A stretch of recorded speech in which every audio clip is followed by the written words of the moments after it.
So like I said, we're going to see a lot of wars. We saw a lot of wars in video 2, and we're probably going to see even more wars here in video 3. I'm actually surprised to see that no one's been taken out yet. I figured we'd see someone probably taken out by like turn 50, but I think so far the AI has done pretty good at defending themselves. There has been a few cities that have fallen, but no civ has been eliminated from the campaign just yet, which is nice. I'd like to see everyone have a chance of staying alive. Carthage is dealing with a pretty big coalition war, but you know, I mean, she's defending herself from Ashanti, Nigeria, Benin. She's doing a pretty good job. Actually, Nigeria is not at war with Carthage, not yet. Just about everybody else is, though. A lot of the other African nations not too happy. So we saw a pretty big religious game in the a lot of the religious game in the previous video. We've got the Pope, Ethiopia, Japan, and geez, I forgot the other one. Japan doing doing great so far with all their colonization, and the Chukchi. So yeah, I mean they've all done pretty good. The Shanu are really dominant. They look like they've got probably the most powerful military in the world right now, but they're having some trouble taking over Mongolia. And Mongolia looks like they're still going to be able to defend themselves. This is obviously going to slow down the Mongolian AI though. So if that was their, you know, whether the Shanu ends up taking a city or two or not. This definitely is going to slow down the Mongolian AI, and the Shanu has to worry about the Mongolians probably the most. Probably, I'd say the most. Although, they need to be careful, because the Chinese are about to get their own unique unit. Their, geez, I don't even want to pronounce it, because I know I'm going to pronounce it wrong, but they've got those archers that can attack twice. Those are super strong for an AI to use. The AIs are very good at... The Chinese AI is very good at using those effectively in all wars. Not all wars, but yeah. But for some reason, China just doesn't end up getting... they don't end up usually lasting that long, or not really, you know, getting too hurt in the early game to really make those units viable. So we'll see if they can do okay in this one and survive for those unique units to come out and, you know, build their paper makers as well, their unique building. I think it's their paper makers, if I am remembering correctly. Loving what Denmark did. Wasn't expecting that, and actually it's going to hurt Scotland. It's going to hurt Scotland quite a bit, because I figured Scotland would want some of this land for themselves. They obviously can go after Iceland. I don't know if anyone has discovered Greenland yet, but you know what might be interesting? Let's go ahead and check in on Australia. Okay, Indonesia still hasn't left their starting island. The Champa looking like they're settling down south. That's really cool. That's a cool move by the Champa. So no one is near Australia just yet. I was gonna look at some boats to see if we saw any boats exploring the Pacific, but not yet. Still pretty early. The Champa might be the only one so far, and maybe the Japanese soon. Korea grabbing 2 cities off of modern-day eastern China. That is big. However, those are all coastal cities. This is going to be interesting. You know, my choice was Japan. But if you pick Japan or Korea, I mean, right now you're looking real good. There's going to be a pretty big battle between these two, and they could end up being the big colonizers of the Pacific, definitely. However, the Chukchi are doing really, really well. They already have 5 cities in eastern Siberia, so there might not be as much land for someone like Korea or Japan to colonize up this way. All of that stuff, I mean, it might be just down in kind of Chinese lands. Siam is even moving up this way, which probably is not the best idea. Oh man, this is gonna be good. I'm just so excited for this. This is awesome. Okay, so they're not gonna leave technically they're gonna remain on the same continent. I don't think they're gonna be going after any islands just yet. A lot of desert in Australia. Obviously, Australia isn't the best continent to go after, which I think makes it really fair, because anyone could settle Australia in the very beginning. Actually, mainly only the Eastern Asian nations can settle Australia in the very beginning. But it makes it fair, because it is a lot of desert. It's not going to be like, you know, super amazing. It's not super amazing cities are going to come out of it. With time, maybe. But, I mean, this is where you're really going to... I mean, you can find a lot of jungle tiles in South America. A lot of science when you get up those universities. And then just a lot of food growth here, especially in the eastern part of the U.S. Not so much with the plains and the western part of the U.S. But, yeah. Lots of food out here. Lots of food. Okay, so Kazakhstan and Persia. Figured that war was going to start up. How's Persia doing? Persia still with just 4 cities. The Shanu also continuing very aggressive with their own settling. We also have Tibet going after Kazakhstan, but what is Tibet really going to do? Moria is they got a Buddhism. All right, so they're going to be the religious civ out of the subcontinent of India. Actually, why'd they get Buddhism? Who took away Hindu? Unless naturally, I'm not entirely sure the history behind these civs, these Indian civs. Chola doing pretty well. I realize that Chola is also a Spanish word, so that's why I'm kind of rooting for them, because I know what the meaning of Chola in Spanish is. But yeah, this is obviously India. But I just know I was getting those comments below. Or, yeah, and I just wanted to say, yeah, I know that. I know. Okay, so Great Lighthouse has been built by the Japanese. All right. So that is, that's big. That's big news. Again, that's big news to see that they're going to be maybe building up that navy and exploring out this way. Okay, so we've got Spain and Norway. Norway's not going to make that much of a difference, but Denmark and Norway might be interesting. I can't really see it being that effective, though. Oh man, did we get yep, I always, geez, why do I stumble? I always stumble on this word. Burma and the Siamese working together against the Champa here. Oh, they did end up going on this island. Well, there you go. Oh, that's interesting. Yeah, but mainly this is where the conflict's going to play out between the Siamese and the Champa. China with their with another wonder for themselves. Yep, you know, the Shanu didn't take out Mongolia when they needed to, and now the Mongolians really aggressive with their production of units. Very, very aggressive. Oh, so India is dealing with their own war in their own kind of subcontinent. Well, yeah, I mean, we probably figured that. It's a great spot. I understand why the AI wanted this spot, but man, you totally forward settled the Mughals. And who else went to war with you? Why is this icon different? Oh, and that's like, that's not even, you guys aren't even near them. I don't know why I'm getting confused who that was. I'll figure it out by the end of the video, I think.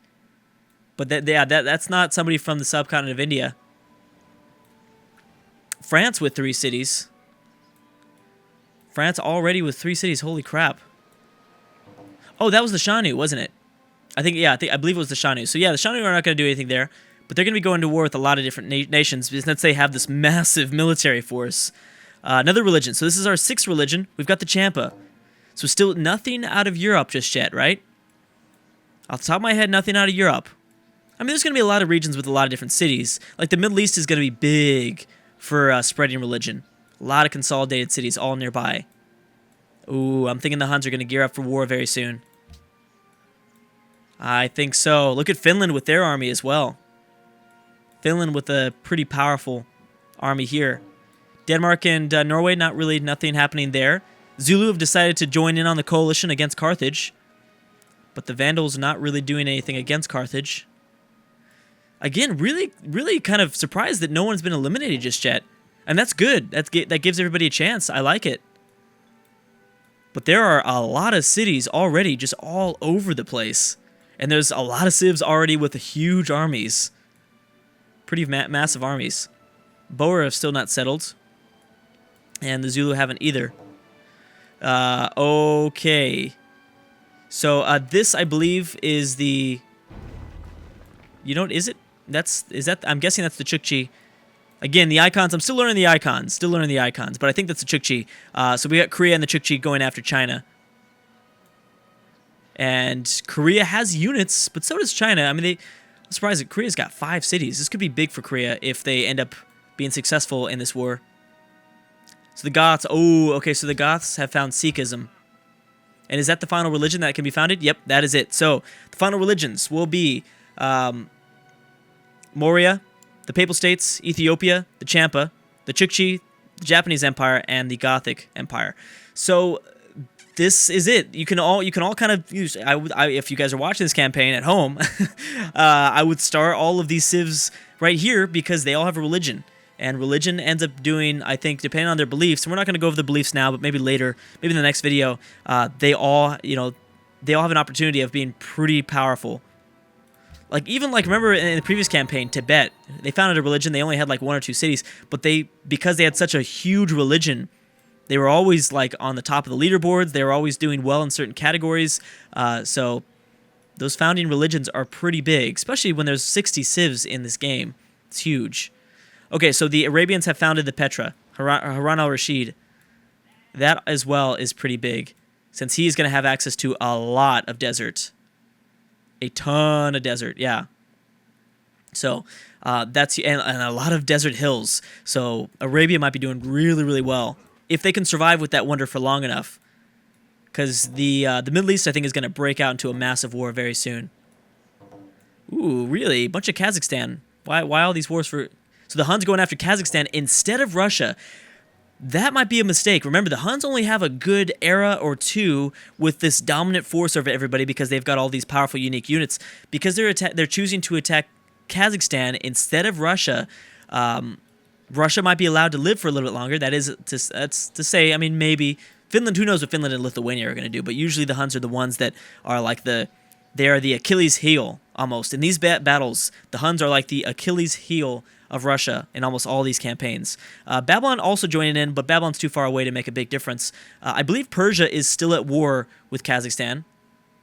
Kazakhstan will probably survive, but they might have to survive just north of the Himalayas. Russia and Persia, wow, they took Almani like nothing. We've got Byzantium and Persia as well. Still, nothing significant. We've got Colossus being built by Norway. This is so fun. This is so fun, and that did not take long. All right, so the Koreans declared war on the Chinese, and just like that, we've got this aggressive Japanese mod. They're going after Korea. But does Japan have the boats? No, not really. And actually, this might go horribly, because there's a lot of range units that can pick off these Japanese ships. But it's still nice to see a Japan that's so aggressive. Very, very aggressive. Siam also going after Korea, but Siam's still dealing with their Champa wars. Yeah, they are. So I think Immortal Difficulty is going to allow for actually even less civs to be eliminated because, yeah, civs are going to lose cities, but because people start to go to war, people start to colonize so early in the game, oh my gosh, so many wars. And they begin to colonize so fast, other civs just can't take them all out. Other civs just can't take every single city. Like the Champa settled 4 cities by turn 80. And we're seeing, that happen all around the world. There's some civs that have settled 5 cities, like Korea, right? Yeah, Korea settled 5 cities by turn 80. That's crazy. The Congo are at, 5 cities? Maybe 6 cities. No, they're at 5 cities. I don't think there's anyone more than 5. But I'm sure there's probably... Everybody's probably screaming at me right now. Drew, no, you're an idiot. This civ is definitely over 5. I actually don't know, but I can't. I don't have time to look at him. Maybe I'll look at it over the break. Look at Britain. I like what they got going on here. Controlling the English Channel. They will definitely have full control over the English Channel. Ooh, the Pope going after Amsterdam. And obviously, the British, always the number 1 civ, usually to take out Amsterdam. The Netherlands, the Netherlands capital. Boom, Siam was successful in their siege for the Champa. And they might be successful a little bit longer, but no one's going to take out the Champa completely. The Champa are going to remain in this campaign. No movement from Indonesia and Japan. Exploring the islands. Japan exploring the islands, but I do expect this war to be pretty disastrous for Japan. I don't think... Because Korea's not even going after China. So that's like that's a big problem. And the Chukchi kind of too, hidden behind these mountains, I think, to make a big difference in the Chinese war. Luckily for China, they're the biggest civ is distracted by Mongolia. And Mongolia is the one nation, I think, that could stand up to a civ with all these units. Mongolia's done a pretty good job. Actually, they did end up losing this northern city. But Mongolia's got enough units to probably take it back if they tried hard enough. Oh yeah, the Shanu have, geez, 8 cities. Yeah, so I was wrong in that. And actually, the Chukchi probably have a lot of cities too. 3? They actually have 5, I think. Yeah, 5. Still, that's pretty good. The pyramids have been built by the Shanu as well. So that's going to help them build a little bit faster. Obviously, they went down Liberty since they built the pyramids. And we've got the Huns maybe taking out Turkestan, the capital. And maybe the Persians will take the bottom city. The bottom Kazakhstan city. That's a little bit too bad. I was really hoping for a successful Kazakhstan, but it's looking like they're They're probably going to be eliminated here. Well, not eliminated. Again, they do have the city out here to keep themselves safe. But you know, obviously, once you lose your capital, you're out of the running for winning the campaign. Chola looking okay, and you know what? India has held on, even though the Mughals are under. You know, even though the Mughals are attacking India, Delhi is still under their control. Egypt. Oh, Egypt and the Umayyad. Oh my gosh, look at that. This is huge. I did not even make a reference to this. The Suez Canal was settled. Remember, cities can't be razed in these battles, so whoever controls... This is going to be a huge strategical point. And it looks like Egypt is going to be the ones to hold on to it. I don't think the Umayyad will be eliminated here, but I do think that they will take out the Suez Canal. Oh, that's big. That's big. Now, Arabia will probably cut off anybody's access to the Indian Ocean. It's still a big deal, though, for Europeans to be able to trade through to someone like Mecca. So this is going to be, oh my gosh, Ethiopia. So what happened here was Arabia was forced to peace out with Ethiopia and give up the city. Ouch, that hurts. Assyria and the Ottomans. Okay, well, this is going to be a pretty big conflict. Does Assyria have their siege towers? They've got one at least. At least one. Oh, and this was also a formerly Assyrian city. I think the Assyrians must have peaced out for this one, too. I'm sorry, Assyria probably gave the city up in a peace deal. Not 100% about that, but I'm pretty sure it did since I don't see any pillaged tiles, and that would have been a really hard city to take for Persia. I almost am 95% sure that was given to Persia by Assyria in a peace deal. Like, pretty sure. Okay, so Russia and Finland. Okay, so Russia was able to, luckily escape a war with the Huns, but not with the Finnish. And I'm sure there's going to be some really interesting, ironic... This is irony, right? This is perfect. This is the Finnish declaring war on Russia, right? Kind of ironic, since it happened the other way around. World War II, kind of? No? Okay. The Ottomans and Armenia. Armenia declaring war on the Ottomans, so... Ooh, maybe Russia was gearing up for a war against Armenia. That's why. Still, with the Caucasus Mountains here, very difficult to take over the Ottomans from the Armenian region. That'll be really tough, either way. The world already, like, most of the old world already looks pretty much filled out. I mean, it's like, Europe does at least. There's still obviously a lot of tiles to grab up, but I mean, like, city placement and stuff like that, I mean, I think most of the old world's going to be settled by the time colonization of the new world begins.